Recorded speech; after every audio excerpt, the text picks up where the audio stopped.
Maybe someday you'll be half the woman your sister already is." My father's words hit the dining room like a grenade. His champagne glass raised high while 34 relatives erupted in laughter that felt like shrapnel tearing through my chest. "Half," he called me half. I sat frozen at the table I'd helped pay for, in the house where I'd grown up believing that hard work mattered more than headlines, watching my sister Rachel bask in applause for a promotion I knew she hadn't earned. My knuckles turned white around the fork that suddenly weighed 10 pounds. The prime rib on my plate might as well have been cardboard. Around me, cousins who'd ignored me for years were toasting Rachel's success while I, the invisible daughter, the disappointing one, the half-woman, disappeared into the wallpaper I'd helped choose when Mom redecorated. But they didn't know about the envelope in my purse, the one containing proof of something they'd never expected from their afterthought daughter. $72,000 worth of proof that I wasn't half of anything. Tonight, at this table where I'd spent 34 years being compared and found lacking, I was going to show them exactly what whole looked like. My name is Clara Brooks. I'm 34 years old, and to my parents, I am background noise, the static that fills the silence between conversations about my sister's accomplishments. Picture my studio apartment in Jackson Heights, 450 square feet of carefully managed invisibility.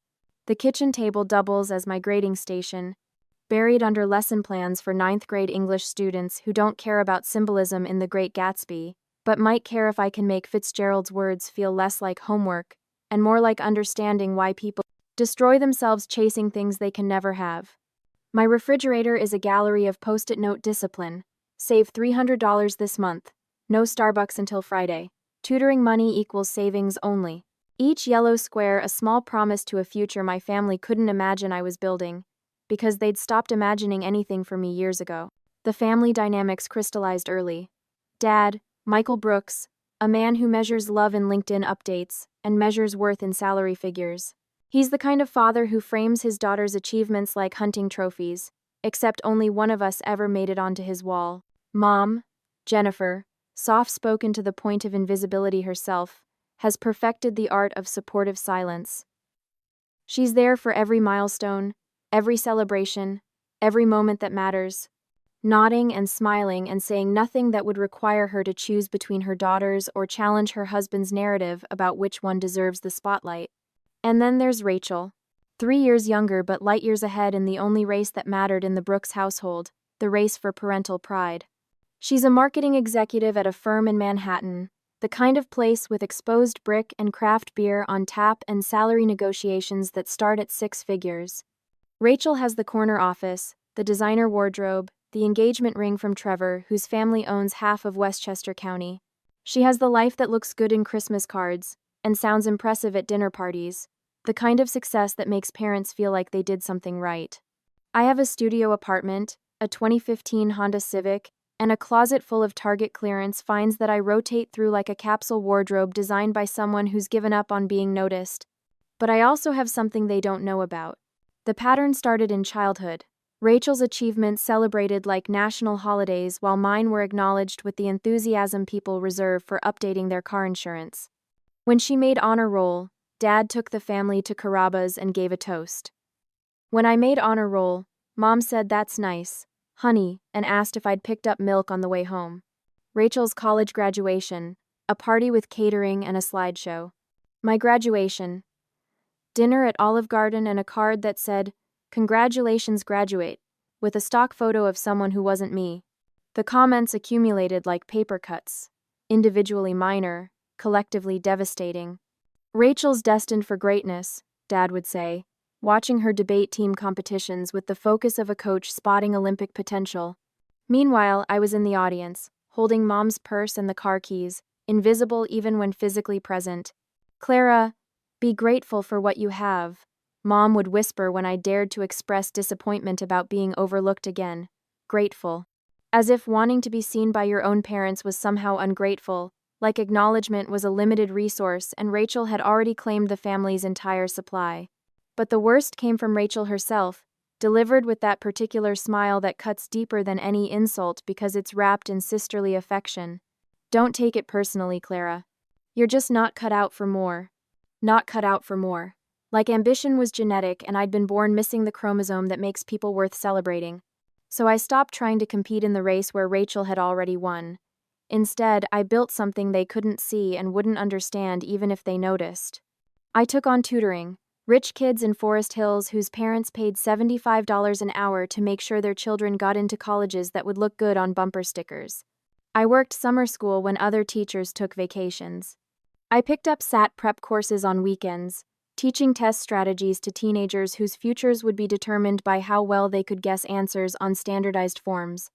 Every extra hour, every side job, every moment I could have spent building a social life or dating, or doing the things that make people's 30s something other than an extended economic survival exercise. It all went into one account, watched over by spreadsheets I updated every Sunday night. The nights blurred together in the blue-white glow of my laptop screen. Lesson plans by day, tutoring sessions by evening, financial tracking after midnight. My life became an equation: hours worked minus expenses equals a number that grew slowly but steadily, like a plant no one noticed because they weren't looking at the ground where quiet things take root. My apartment told the story in ways my family never bothered to read. The furniture was secondhand, the decorations minimal, the kitchen stocked with pasta and beans and whatever vegetables were on sale. I learned to make grocery store rotisserie chickens last 4 meals. I discovered that generic brands taste the same as name brands once you stop caring about packaging. While Rachel posted Instagram photos from Santorini and Cabo, I posted nothing. While she accumulated designer handbags that cost more than my monthly rent, I accumulated something less photogenic but more permanent: $72,000. Not inheritance money or lottery winnings or anything that fell from the sky. Just 8 years of choosing savings over everything else, of saying no to myself so I could say yes to a future where maybe, possibly, I'd prove that being not cut out for more was their failure of imagination, not my failure of character. They called me Dependable Clara, Quiet Clara, the one who'd never make waves or cause drama, or require the kind of attention that Rachel commanded just by walking into a room. What they didn't understand was that quiet doesn't mean weak, and dependable doesn't mean defeated. While they were busy celebrating Rachel's corner office and engagement ring and magazine cover confidence, I was building armor they couldn't see, not made of gold medals or promotions or the kind of success that looks good in family photos. My armor was $72,000 saved one tutoring session at a time, one skipped vacation, one night spent choosing my future over their approval. Quiet, unglamorous, invisible. But mine. The dining room at my parents' house in Great Neck smelled like roasted chicken and 34 years of accumulated disappointment. Every seat was filled: aunts, uncles, cousins who'd driven in from Connecticut and Jersey, all gathered to celebrate Rachel's latest promotion to Senior Director of Strategic Marketing, whatever the hell that meant. The table groaned under Mom's best china, the Lenox pattern she'd inherited from Grandma, and only brought out for occasions deemed worthy of fragile things. Crystal glasses caught candlelight and threw patterns across walls that had witnessed every milestone moment of my childhood, most of which had been Rachel's. I sat at my assigned spot, 3 chairs down from Dad, across from Aunt Margaret who'd stopped asking about my life years ago, next to my cousin's new wife who didn't know me well enough to pretend I mattered. Rachel commanded the head of the table like she was hosting rather than being hosted, her wine glass never empty, her laughter bright and frequent, her stories about corner offices and client acquisitions flowing with the ease of someone who'd never doubted her right to be the center of attention. And then Marcus, he's the VP of Digital. He pulls me into his office and says, "Rachel, we're restructuring the entire division around your vision." She paused for effect, letting that sink in while relatives made appropriate impressed noises. 6 figures plus bonuses. My own team. Unlimited PTO. Dad beamed with the pride of a man whose investment had paid dividends. "That's my girl. Always knew you'd be running things someday."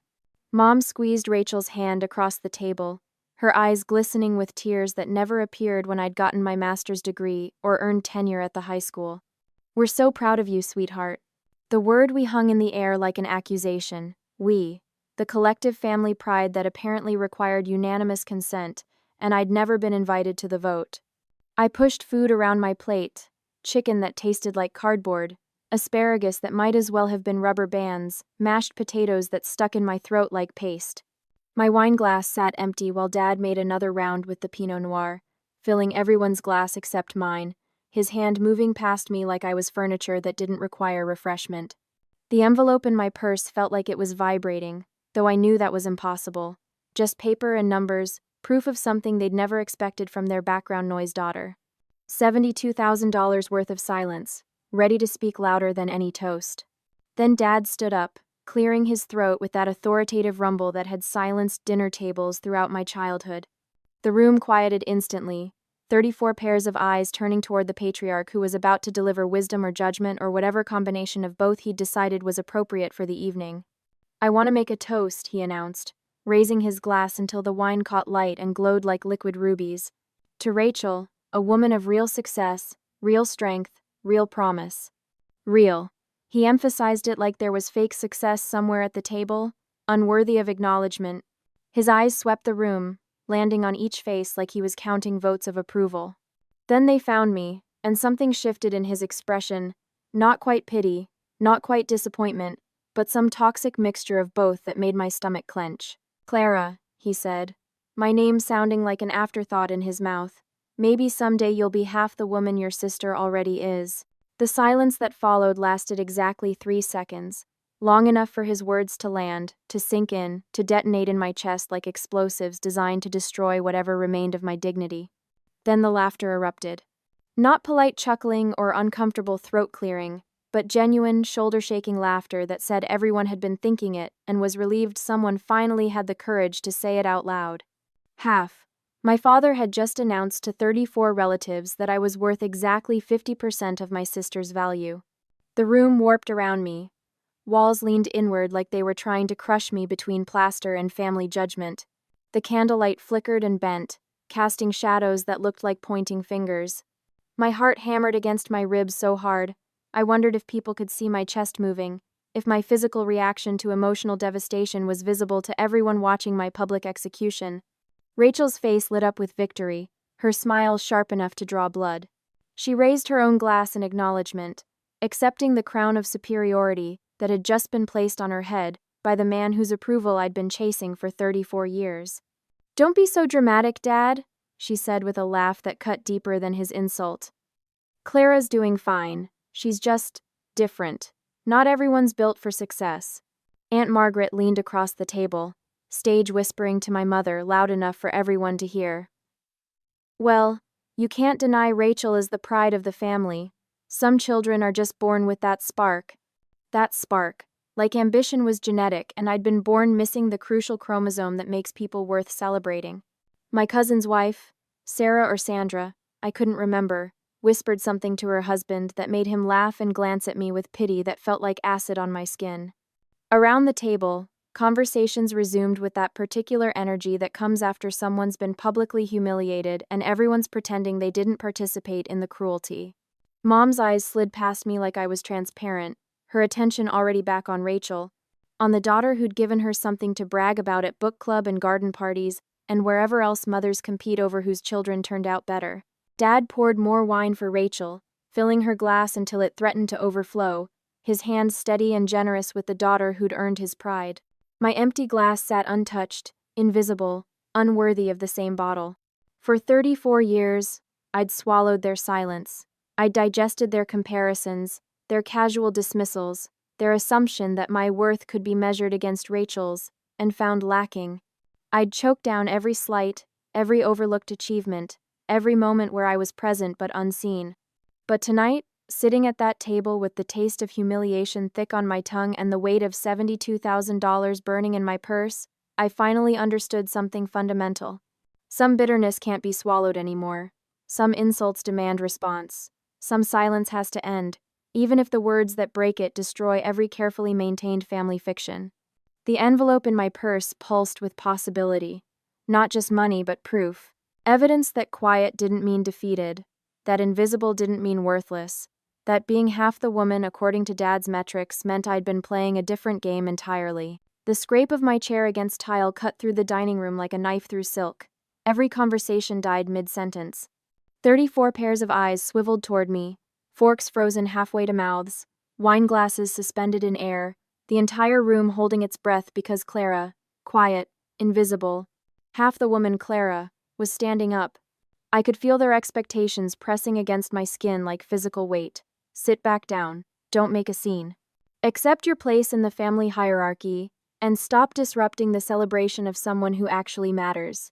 But 8 years of silence had accumulated in my chest like pressure in a sealed container, and Dad's toast had finally cracked the lid. My purse sat on the chair beside me, the envelope inside weighing less than an ounce but carrying enough truth to reshape every assumption they'd made about who I was and what I was worth. My hands were steady as I reached for it, steadier than they'd been in years, steadier than they had any right to be considering I was about to detonate 34 years of family fiction. The envelope was manila, ordinary, the kind you can buy at any office supply store for $1.99.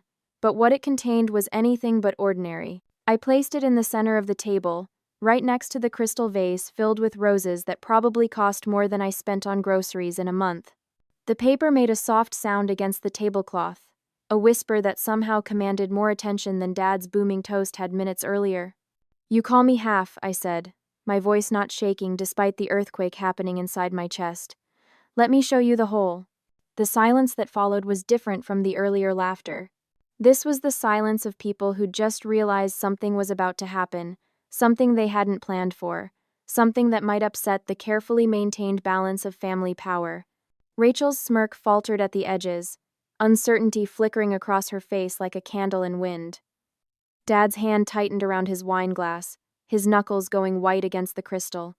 Mom's eyes widened, darting between me and the envelope like she was watching a car accident in slow motion. I pulled out the first document, a bank statement from Chase. My name printed at the top in impersonal black ink, but the numbers below personal as a heartbeat. Account balance, $72,347.18. The paper rustled as I set it down, followed by another statement, and another, creating a timeline of accumulation that told a story they'd never bothered to ask about. 8 years of deposits, each one representing hours of tutoring rich kids who'd never worry about money. Weekends spent teaching SAT prep when I could have been living a life. Late nights grading papers while building something they'd decided I was incapable of achieving. Then came the mortgage pre-approval letter from Wells Fargo. Qualified amount, up to $350,000 with my down payment and credit score. The letter was dated 2 weeks ago, signed by a loan officer whose name I'd never forget because she'd looked at my documents and said something nobody in my family had ever said. "You've done impressive work building this savings, Miss Brooks." Finally, the printout from Zillow, a one-bedroom condo in Astoria, asking price $285,000. I'd saved enough for a 25% down payment, no cosigners, no family help, no inheritance or lottery winning or anything except 8 years of choosing my future over their approval. $72,000, I said, letting each word land like a hammer on nail. Save dollar by dollar, tutoring session by tutoring session, sacrifice by sacrifice. Enough for a down payment on my own place. No loans from family, no help from anyone, just me, doing what apparently half women aren't supposed to be capable of. The documents lay spread across the table like evidence in a trial where I was both prosecutor and judge. Numbers don't lie. Bank statements don't have favorites. Mortgage approvals don't care about your parents' opinion of your worth. Dad's wineglass trembled in his hand, creating tiny ripples across the surface of Pinot Noir that suddenly looked less like celebration and more like the blood in the water after something has been killed. His face had gone pale, his expression cycling through confusion, disbelief, and something that might have been shame if he was capable of feeling it. Rachel's smirk had completely collapsed, replaced by an expression I'd never seen on her face before, not quite fear, not quite respect, but some combination that suggested she'd just realized the race she thought she'd won had been the wrong competition entirely. Mom blinked rapidly, her eyes scanning the documents like she was trying to find the error, the mistake, the explanation for how her disappointing daughter had somehow accumulated more savings than most people have in their retirement accounts at my age. Around the table, relatives who'd been laughing minutes earlier now sat in stunned silence.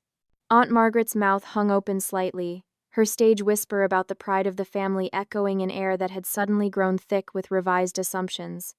The cousin's wife, I still couldn't remember her name, leaned forward to look at the bank statement, her eyes widening as she processed the numbers that proved quiet daughters sometimes surprise everyone. I am not half the woman, I continued, my voice gaining strength from years of being forced to stay small. I am the woman who built this with grit nobody acknowledged and sweat nobody noticed. I am the woman who worked 3 jobs while my sister climbed 1 corporate ladder. I am the woman who saved while others spent, who sacrificed while others celebrated, who built something real, while everyone was busy praising something that looks good on Instagram. The words kept coming, 8 years of silence finally finding volume. I am the woman who didn't need her parents' pride to have self-respect, who didn't need family celebration to know her own worth, who didn't need anyone's permission to become someone worth being. I looked directly at Dad, holding eye contact until he was forced to look away first. I am whole. I always have been. You just weren't looking. The candles flickered in the silence that followed, throwing shadows across walls that had witnessed my entire childhood of being second best, runner-up, the daughter who didn't quite measure up. But those shadows looked different now, not like evidence of my inadequacy, but like proof that sometimes the people standing in shadow are the ones doing the real work, while others perform in the spotlight. Rachel opened her mouth, then closed it, then opened it again like a fish, gasping for air and water that had suddenly become toxic. Clara, I didn't know you were. When did you? 8 years ago, I said, gathering my documents and placing them back in the envelope with the same care I'd used to build the savings they represented. Right around the time you got your first promotion and Dad toasted your success by comparing me unfavorably to you. I decided that day that I'd stop waiting for you all to see me and start building something for myself that no toast or insult could take away. I picked up the envelope in my purse, leaving my plate of half-eaten chicken and untouched wine glass where they sat, evidence of a dinner I was done pretending to enjoy. I'm leaving now, I announced to the room of people who'd just had their assumptions shattered like the wine glass I'd dropped earlier. Not because I'm running away or because I can't handle conflict. I'm leaving because I have a life to build, and I've wasted enough time in rooms where people measure my worth and find it lacking. I walked toward the door, my footsteps loud in the silence, each step feeling like shedding weight I'd been carrying for 34 years. Behind me, I could hear Mom start to cry, soft, hiccuping sobs that might have been regret, or might have been shock, or might have been the sound of a mother realizing she'd been celebrating the wrong daughter's achievements for decades. The last thing I heard before closing the door was Rachel's voice, small and uncertain in a way I'd never heard before. She saved $72,000? Yes, I thought, stepping into night air that felt like freedom. And I did it while you were all too busy looking at magazine cover success to notice real achievement happening in the shadows. I was halfway to the door when Rachel's voice cut through the stunned silence, sharp with the desperation of someone watching their pedestal crack beneath them. It's just money, Clara. 4 words that revealed everything about how fundamentally she'd misunderstood what I'd just shown them. I stopped walking, my hand on the doorframe, feeling the weight of 34 years of being dismissed, pressing against my decision to leave. Just money. Like the 8 years I'd spent building that, savings were meaningless. Like the sacrifices I'd made, the vacations never taken, the dates never gone on, the life never lived, could be reduced to digits on a bank statement that didn't matter because they hadn't come with press releases or corner offices. I turned back to face the room that had just watched their assumptions implode. Just money? I repeated, my voice steady in a way it had never been in this house, in front of these people who'd spent decades telling me who I was supposed to be. You think this is about money? Rachel shifted in her chair, her confidence visibly crumbling around the edges. The smirk that had defined our relationship since childhood was gone, replaced by something that looked almost like fear, not of me, but of the realization that she'd been winning a race nobody else was running. Dad found his voice, though it came out smaller than his usual boom, threaded with something that might have been panic at losing control of the narrative he'd been writing about his daughters for 3 decades. Clara, sweetheart, I think you're taking this too personally. It was just a toast. Family ribbing. We didn't mean, don't. The word came out harder than I'd intended, but softer than he deserved. Don't tell me what you meant when I'm telling you what I heard. Don't explain away 34 years of being treated like I'm worth exactly half of what she is. Mom's mascara had started running, black streaks cutting through foundation that suddenly looked like a mask she'd been wearing to avoid seeing what was right in front of her. Her hands twisted the napkin in her lap like she was wringing out the years of enabling Dad's favoritism and Rachel's entitlement. We didn't know, she whispered, her voice breaking on the last word. We didn't know you were saving. We didn't know you had plans. We didn't know. You didn't want to know. I cut her off, each word a surgical strike against the family mythology we'd all been pretending to believe. You never asked what I was doing with my life because asking would have required you to see me as someone with ambitions beyond being Rachel's less successful shadow. The silence that followed felt different from earlier. This wasn't the uncomfortable quiet of people watching someone break down. This was the suffocating silence of people confronting truths they'd actively avoided for decades. You measured me with Rachel's ruler, I continued, my voice gaining strength from finally saying words I'd been swallowing for years. Corporate promotions, salary figures, engagement rings from men whose families own real estate portfolios. Those were your metrics for success. And when I didn't measure up on that particular scale, you decided I was failing. I pulled the envelope back out, holding it up like evidence in a trial where I was finally allowed to defend myself. But I wasn't failing. I was building something real while you were all busy celebrating something that looks good in Christmas cards. I was creating security while Rachel was creating Instagram posts. I was becoming someone who doesn't need family approval to know her own worth. Dad's wine glass sat forgotten on the table, the Pinot Noir he'd poured for Rachel, but not for me now, looking less like celebration and more like the stain of poor choices. He'd shrunk somehow, his shoulders curving inward, his face carrying the expression of a man realizing that his favorite story about his daughters had been fiction all along. I didn't mean to imply he started, but the words died in his throat when I held up my hand. Yes, you did. You meant every word of that toast. You meant it when you said Rachel was destined for greatness and I should be grateful for what I have. You meant it every time you compared us and found me lacking. You meant it when you poured wine for her and left my glass empty. Rachel's jaw clenched, her facade of superiority cracking like ice under pressure. For the first time in our lives, she looked vulnerable, not because I'd attacked her, but because I'd revealed that the competition she thought she'd won had always been arbitrary, a game with rules only Dad cared about. Clara, I'm sorry, she said, and for a moment she almost sounded like she meant it. I didn't realize. I thought you were okay with. You never said anything. I said plenty, I replied, my voice gentle now, almost sad. You just never listened. None of you did. Because quiet daughters are easy to ignore, and ignored daughters don't require parents to question whether their favorite child narrative might be causing damage. Mom's tears were flowing freely now, her carefully maintained composure dissolving like sugar in water. We should have asked. We should have known. We should have seen me, I finished for her. You should have seen me.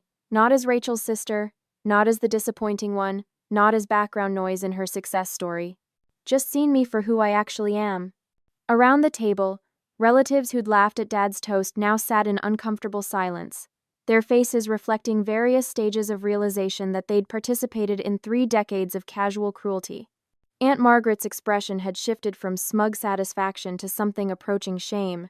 The cousin's wife looked like she wanted to disappear into her chair. The dining room that had felt like a court of judgment minutes earlier now felt like a mausoleum, a place where something had died, though whether it was family illusions or my need for their approval, I wasn't entirely sure. I am not less, I said, speaking to the room but looking directly at Dad, at the man whose approval I'd chased for 34 years before finally realizing I'd been running in the wrong direction. I am not half. I am not the disappointing daughter who couldn't measure up to her sister's achievements. I paused, letting the words settle over the table like dust after an explosion. I am everything you refused to see because seeing me would have required you to question whether the daughter you were celebrating deserved the crown you'd placed on her head. I am the woman who built something real while you were busy building myths about which daughter was worth your pride. The crown they'd placed on Rachel's head, made of parental approval and family celebration, and the assumption that corporate success equals human worth, had started to slip the moment I'd laid those bank statements on the purses on the moment table. Now it was falling off entirely, clattering against the floor of a narrative that no longer held together. The shadow they'd caged me in, constructed from comparisons and dismissals and the constant message that I wasn't quite enough, was burning away in the light of truth they could no longer ignore. For the first time in my life, they were being forced to see me not as I existed in relation to Rachel, but as I actually was, whole, capable, worthy of recognition not because I'd matched her achievements but because I'd built my own. And the look on their faces, shock mixed with regret, mixed with the dawning realization that they'd been wrong for a very long time, told me everything I needed to know about whether this confrontation had been worth the 8 years it took to prepare for it. Yes, it was worth every dollar saved, every vacation skipped, every moment spent building something they'd never expected from their half-daughter. I gathered the documents with deliberate care, sliding each bank statement and mortgage approval back into the manila envelope that had held my truth for the past 2 weeks. The chandelier above the dining table caught the edge of the paper, making it glow like it was on fire, which, in a way, it was. This envelope had burned down 34 years of family mythology in less than 10 minutes. My chair scraped against tile one final time as I stood, but the sound was different now. Not the nervous scraping of someone who'd been told to stay small and was finally daring to stand.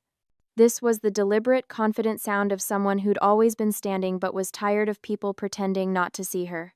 I looked around the dining room one last time, at the relatives still frozen in various stages of shock. At Rachel, whose smirk had been replaced by something that looked like she was reassessing every assumption she'd made about our relationship. At Dad shrinking in his chair like a king, realizing his kingdom was built on sand. At Mom crying into her napkin over years she couldn't take back. "I'm going now," I said, my voice steady and clear. Not because I'm running away. Not because I can't handle confrontation, but because I have a life to build, and I've wasted enough years in rooms where people measure my worth against someone else's ruler and declare me lacking. Nobody tried to stop me. Nobody reached out to grab my arm or beg me to stay or promise that things would be different. They just watched as I walked toward the door, my footsteps echoing against hardwood floors that had witnessed every major moment of my childhood. First steps, birthday parties, graduations, and now this. My declaration of independence from their approval. The front door opened with a soft click, and night air hit my face like absolution. Cool, clean. Sharp enough to sting but gentle enough to heal. I stood on the porch for a moment, breathing in freedom that tasted like the first breath after being underwater too long. Behind me, through the still open door, I could hear the murmur of shocked conversations starting up again. Relatives processing what they'd witnessed. Rachel's voice, high and defensive, trying to reassert control over a narrative she'd lost. Mom's tears, softer now but persistent. Dad's silence, which spoke louder than any of his booming toasts ever had. But I wasn't listening anymore. Their voices faded as I walked down the driveway toward my car, the envelope tucked under my arm like a diploma from a school I'd been attending for 34 years without realizing I'd been learning the wrong lessons. The Long Island sky spread above me, stars barely visible through suburban light pollution but present nonetheless, like I'd always been, even when they couldn't see me. The city skyline glowed on the horizon, Manhattan's towers reaching toward heaven like they were trying to prove something, and for the first time I understood that I didn't need to reach that high to matter. I unlocked my Honda Civic, 8 years old, paid off, reliable in ways that didn't make headlines but kept life moving forward, and sat behind the wheel with the envelope in my lap. Through the windshield, my parents' house looked different now. Smaller, less intimidating. Just a building where people I happened to be related to lived, not the temple of judgment it had felt like for 3 decades. My phone buzzed with a text from Rachel. "Clara, we need to talk." I turned the phone face down without responding. We'd talked enough for one night. Maybe we'd talk again someday, on terms that didn't require me to accept being half of anything. Maybe we wouldn't. Either way, my worth wasn't contingent on her approval or Dad's pride or Mom's recognition. I started the engine and pulled away from the curb, watching the house shrink in my rearview mirror until it was just another building on a street full of them, no larger than it deserved to be, no more important than the life I was driving toward. In my mind's eye, I could already see it, the one-bedroom condo in Astoria with hardwood floors and windows that faced east. Catching morning light, I'd watch while drinking coffee. I could finally afford to buy from places that didn't come with a guilt trip about spending money on myself. A space that would be mine because I'd earned it, not because someone had given it to me or because I'd proven myself worthy by someone else's standards. A home built from 8 years of tutoring sessions and weekend work, from nights spent grading papers instead of going out, from every choice I'd made to invest in myself when my family was too busy investing their attention elsewhere. They'd called me half the sister, half the daughter, half the woman Rachel already was. But tonight, I'd shown them the whole truth, that I'd been complete all along, building something real while they were busy celebrating something that looked impressive, but had no foundation deeper than corporate titles and salary figures. I am not half of anything. I am whole. And I always have been. The difference is, now they finally see it. And more importantly, I finally believed it myself. If Clara's story resonated with you, if you've ever been told you're not enough by the people who should have seen your worth first, if you've ever been compared to a sibling and found lacking, this story was written for you. Hit that like button if you've ever been the overlooked child, the one whose achievements got acknowledged with, "That's nice," while someone else's got celebrated with champagne toasts. Subscribe and turn on notifications because next week we're sharing David's story, a man who spent 15 years being told he'd never measure up to his brother's military career, only to become a teacher who changed hundreds of lives. His response to his father's final toast will make you believe that impact matters more than impressions. Share this video with anyone who needs to hear that being underestimated by your family doesn't define your capacity for success. Comment below and tell me, have you ever been compared unfavorably to a sibling? What was the moment you realized their measuring stick was the wrong tool for measuring your worth? Clara spent 8 years proving she was whole while they insisted she was half. Don't let it take you that long to believe in yourself. Your worth isn't measured by someone else's ruler. It's measured by the life you build when no one's watching.